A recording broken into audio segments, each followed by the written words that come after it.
Year 1971. Mint mark D type Jefferson nickel. Price 5 cents to $20 plus. Face value 5 cents USD.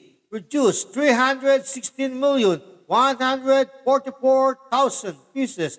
Edge smooth. How much is a 1971 D Jefferson nickel worth?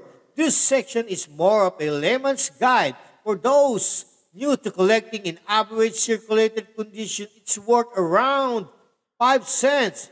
One in certified mint state condition could bring as much as $20 at auction. This price does not reference any standard coin grading scale.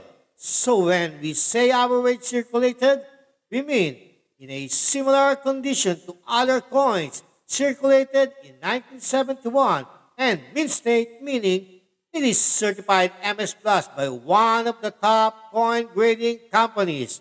Okay, that's all. I hope I was able to provide some information for coin collecting. Bye for now. Don't forget to subscribe and have a great day.